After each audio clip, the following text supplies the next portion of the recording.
Hello everyone. तो आज हम देखेंगे भारतीय संविधान की अनुसूचियाँ। ठीक है, भारतीय संविधान की अनुसूचियाँ मूल रूप से 8 थी, वर्तमान में 12 हैं। ठीक है, जिसमें देखें अगर प्रथम अनुसूची, तो प्रथम अनुसूची में राज्य और संघ शासित प्रदेशों के बारे में है, राज्यों के नाम और उनकी सीमाएं हैं। ठीक है, ये है ना रिवीजन नोट्स हैं, फटाफट इनसे रिवीजन कर सकते हैं अपन। प्रथम अनुसूची में राज्य और संघ शासित प्रदेश हैं, उनके नाम और उनकी सीमाएं हैं। तीसरी अनुसूची में दूसरी अनुसूची देखें तो संचित निधि पर भारित वेतन। सबसे पहले भारित वेतन क्या होते हैं? जिन पर चर्चा नहीं होती, जिनके वेतन पर चर्चा नहीं होती। तो अगर भारत के लेवल पर, अगर सेंट्रल लेवल पे देखें तो राष्ट्रपति, लोकसभा के अध्यक्ष, उपाध्यक्ष, हाई कोर्ट के जजों की जो पेंशन होती है उनकी, ठीक है, उन पर मत उनके भारित वेतन, ठीक है, उनके संचित निधि पर भारित वेतन होते हैं ये। ठीक है, और राज्यसभा के सभापति, उपसभापति, तो ये तो याद रख लेना कि लोकसभा के अध्यक्ष, उपाध्यक्ष, राज्यसभा के सभापति, उपसभापति, राष्ट्रपति आ जाएगा, और हाई कोर्ट के जजों की पेंशन आएगी यहाँ पे, हाई कोर्ट के जजों की पेंशन, और सुप्रीम कोर्ट के जज का भारित वेतन, ठीक है, सीएजी, ठीक है, controller and auditor general of India. ठीक है, राज्य स्टेट लेवल पे देखें तो गवर्नर, फिर वही विधानसभा के अध्यक्ष, उपाध्यक्ष, विधान परिषद के सभापति, उपसभापति, और हाई कोर्ट के जज। ठीक है, हाई कोर्ट के जज। फिर नेक्स्ट देखते हैं तीसरी अनुसूची। तो तीसरी अनुसूची में शपथ का प्रारूप दिया हुआ है, शपथ के बारे में, जिसमें किस किस की शपथ के बारे में है? तो member of legislative assembly, member of legislative council, member of parliament, उनके जो सदस्य हैं उनकी शपथ से रिलेटेड।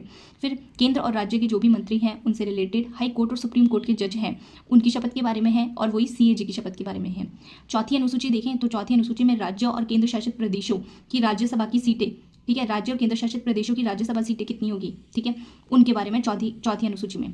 पांचवी अनुसूची देखें तो पांचवी अनुसूची में सबसे पहले तो ये याद रखो कि 10 राज्य हैं। अनुसूचित क्षेत्रों और अनुसूचित जनजातियों के बारे में है ये। ठीक है, अनुसूचित क्षेत्रों, अनुसूचित जनजातियों के बारे में। पांचवी अनुसूची उनकी प्रशासन और नियंत्रण के प्रावधान से रिलेटेड है।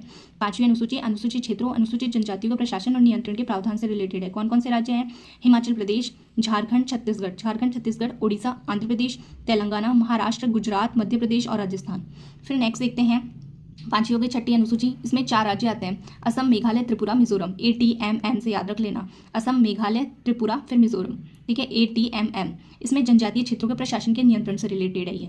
सातवीं अनुसूची देखें तो सातवीं अनुसूची में विधायी शक्तियों का बंटवारा है। विधायी शक्तियों का बंटवारा मतलब कि संघ सूची, राज्य सूची और संवर्ती सूची। संघ सूची होती है जिस पर संसद कानून बनाती है, राज्य सूची पर राज्य विधानमंडल कानून बनाता है, संवर्ती सूची में जिसमें दोनों कानून बना सकते हैं, संसद और विधानमंडल। लेकिन ज़्यादा रूप से अगर संसद ये दोनों कानून बनाता है तो प्रभावी कौन सा रहेगा? संसद का कानून प्रभावी रहेगा मेनली।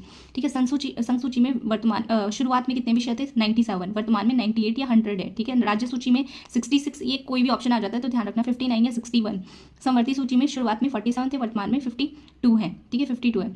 फिर सातवीं अनुसूची में 42nd कॉन्स्टिट्यूशन अमेंडमेंट एक्ट, ठीक है, 42वें संविधान संशोधन अधिनियम द्वारा 1976 में 5 विषय 42वें संविधान संशोधन के द्वारा 5 विषयों को राज्य सूची से संवर्ती सूची में शिफ्ट किया गया। कौन कौन से विषय हैं ये? ठीक है, ये है वन शिक्षा, ठीक है, वन शिक्षा, वन्यजीव, न्यायिक प्रशासन, ठीक है, और नापतोल इकाइयाँ, इसको फ्यू जॉब, ठीक है, ऐसे FEW यानी कि forest, education, wild life, judicial administration, ठीक है, और नापतोल इकाइयाँ, ठीक है, ये डब्ल्यू से हो जाएगी। सातवीं अनुसूची के हो जाएंगी। फिर आठवीं अनुसूची में देखिए तो आठवीं अनुसूची में संविधान की भाषाओं से रिलेटेड है। पहले 14 थी, वर्तमान में 22 है। ठीक है, ये सब देख लेना। और जो विषय तीनों सूची में, हाँ ये एक रह गया था कि सातवीं अनुसूची में जो विषय तीनों अनुसूची में नहीं होते, संघ सूची में भी ना हो, राज्य सूची में भी ना हो, संवर्ती सूची में भी ना हो, वो अवशिष्ट विषय कहलाते हैं, और इन पर कानून बनाता है संसद। ठीक है, उन पर कानून कौन बनाता है? संसद कानून बनाती है अवशिष्ट विषयों पर। ठीक है, आर्टिकल 248 के तहत। ठीक है, और ये कौन कौन सी भाषाएं हैं तो ये आप देख लो, कश्मीरी, उर्दू, पंजाबी, हिंदी, संस्कृत, गुजराती, मराठी, कन्नड़, मलयालम, तमिल, ओडिया, बांग्ला, समिया, सिंधी। ठीक है, पूरा याद करने की जरूरत नहीं है, मतलब, लेकिन हाँ एक दिमाग में रखना। ठीक है, आठवीं हो गई नवीं अनुसूची। नवीं अनुसूची में देखते हैं तो इसमें है फर्स्ट कॉन्स्टिट्यूशन अमेंडमेंट एक्ट 1951 द्वारा जोड़ी गई। ठीक है, आर्टिकल 31A, आर्टिकल 31B में। ठीक है, इसमें रखे एक्ट की न्यायिक समीक्षा नहीं होती। ठीक है, न्यायिक समीक्षा नहीं होती इसका। ठीक है, सबसे पहले तो है ना इंपॉर्टेंट यही है नवीं अनुसूची में कि पहले ये था कि इसकी न्यायिक समीक्षा नहीं हो सकती, बाद में, ठीक है, इस केस के बाद में इसकी न्यायिक समीक्षा हो सकती है। ठीक है, केशवानंद भारतीवाद निर्णय आया। ठीक है, इसके बाद, ठीक है, न्यायिक पुनरावलोकन संविधान का बुनियादी ढांचा है, उसमें ये पता चल गया था केशवानंद भारतीवाद के बाद। उसके बाद ही ये हुआ कि न्यायिक समीक्षा हो सकती है 24 अप्रैल 1973 के बाद। फिर 10वीं अनुसूची देखें तो 10वीं अनुसूची में है दल बदल विरोधी प्रावधान। ठीक है, 52nd कॉन्स्टिट्यूशन अमेंडमेंट एक्ट 1985 से विधानसभा और संसद के सदस्यों पर लागू होता है। ठीक है, विधानसभा और संसद के सदस्यों पर लागू होता है। फिर छूट किसको है? तो लोकसभा और विधानसभा अध्यक्ष पर लागू नहीं, लोकसभा और विधानसभा के अध्यक्ष पर लागू नहीं होता। अंतिम निर्णय किसका होता है? अध्यक्ष सभापति का। ठीक है, अध्यक्ष सभापति का, और इसके निर्णय को न्यायालय में चुनौती नहीं दी जा सकती। दल बदल दोषी व्यक्ति के चुनाव लड़ने पर रोक नहीं है।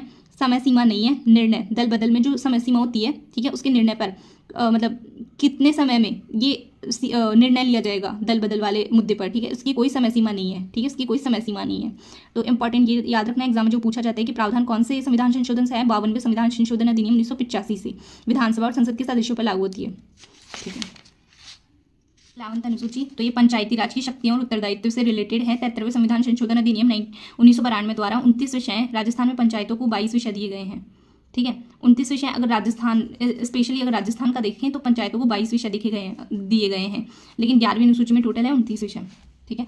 12वीं अनुसूची में देखें तो स्थानीय निकाय है ना, उनकी शक्तियां और उत्तरदायित्व से रिलेटेड है। 74वें संविधान संशोधन अधिनियम 1992 द्वारा, इसमें 11वीं में 73वें, 12वीं में 74वें 74वें संविधान संशोधन द्वारा 18 विषय टोटल।